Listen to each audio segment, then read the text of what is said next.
નમસ્કાર વિદ્યાર્થી મિત્રો, ઓમ એજ્યુકેશન ચેનલમાં આપને હાર્દિક સ્વાગત છે। આજે આપણે આ વિડીયોમાં દ્વિતીય સત્રાંત પરીક્ષા 2024 અંતર્ગત ધોરણ 4માં જે હિન્દીનું પેપર છે એ પેપરના અભ્યાસ માટેનું એક મોસ્ટ આઈએમપી પેપરનું સોલ્યુશન કરવાનું છે। જો તમે અમારી ચેનલ ઉપર નવા હોય તો ચેનલને સબસ્ક્રાઈબ કરી લેજો।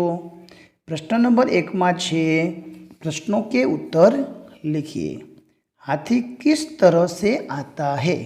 तो जवाब आवशे हाथी धमक धमक चलकर आता है। नंबर 2, बरसात में बुढ़िया के घर में क्या टपकने लगा? तो बरसात में बुढ़िया के घर में बरसात का पानी टपकने लगा। नंबर 3, आपने कहाँ कहाँ झूले देखे हैं? तो हमने अथवा मैंने घरों में, बागों में, मेले में झूले देखे है। आना सिवायना पर तमे जोया होय तो तमे लखी सको छो। चूहा कब खुश हुआ? तो कसीदाकार ने टोपी के ऊपर कसीदा काढ़ दिया, तब चूहा खुश हुआ। नंबर 5, आपकी बुआ का नाम क्या है? विद्यार्थी मित्रों, अहीं तमारे तमारा बुआ एटले के फईनुं नाम लखवानुं छे। तो मेरी बुआ का नाम करीने पछी तमारे फईनुं नाम लखी लेवानुं छे। प्रश्न नंबर 2 में आपेलू है, चित्र गिनकर संख्या को अंक और अंक में लिखिए। तो चित्र ने गणवाना है 1, 2, 3, 4 और 5। तो अंक करवानो है 5 और शब्द लखवानो है। अहीं 2 चित्र आपेला है तो अहीं तमारे 2 लखवाना है, अहीं 2 लखवाना है। तो अंक और शब्दों में जवाब लखवानो है। प्रश्न नंबर 3 आपेलू है, कोष्टक में दिए गए शब्द चुनकर वाक्य लिखिए। पेड़, डमरू, सेब, चांद, दर्जी। तो पेड़ हमें फल देते हैं। डमरू, तो डमरू बजाना मुझे आता है। सेब, तो सेब का रंग लाल होता है। चांद, रात को आकाश में चांद दिखाई देता है। और दर्जी, तो दर्जी कपड़े सीता है। तो विद्यार्थी मित्रों, आना सिवाय कोई पण तमे वाक्य लखी सको छो। एना पछीनो प्रश्न आपेलो है, प्रश्न 4, चित्र देखकर 5 वाक्य लिखिए। अहीं चित्र तमारे जोवानुं छे। सरस मजानुं घर है, 2 वांदराओ झाड़ पर है, एक छोकरी गाय पासे ऊभी है, मोर कड़ा करी रह्या छे, एना विशेनुं लखवानुं छे। तो चित्र में एक बड़ा सा पेड़ है। चित्र में एक लड़की गाय के पास खड़ी है। चित्र में 2 मोर है, उसके पंख रंग बेरंगी है। पेड़ पर 2 बंदर लटक रहे हैं। चित्र में एक घर है। आना सिवाय पण कांई वधारे वाक्य होय तो तमे लखी सको छो।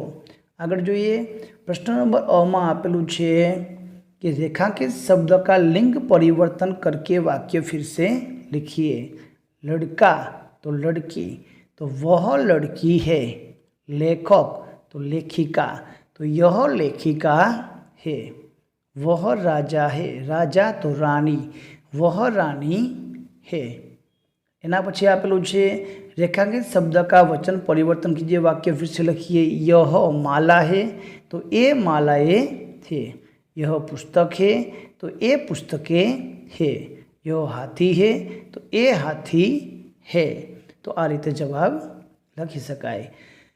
प्रश्न नंबर नेक्स्ट में आपेलू है, सूचना मुजब लखवानुं है। निम्नलिखित शब्द का समानार्थी शब्द देकर वाक्य में प्रयोग कीजिए।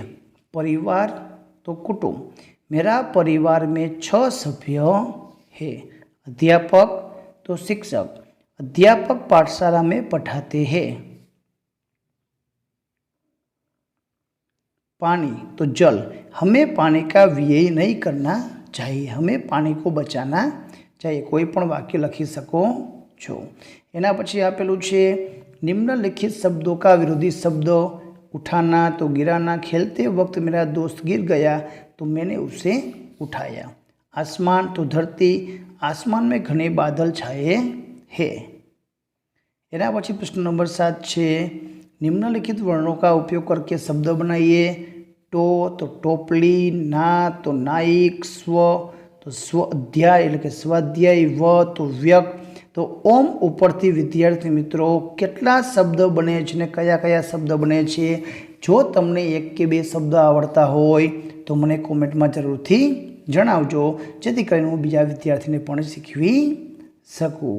વિદ્યાર્થી મિત્રો, આ હતું ધોરણ 4 વિષય હિન્દીના પેપરનું સંપૂર્ણ સોલ્યુશન. વિડીયો ગમે તો લાઈક કરજો, તમારા મિત્રોને શેર કરજો. આભાર, ધન્યવાદ.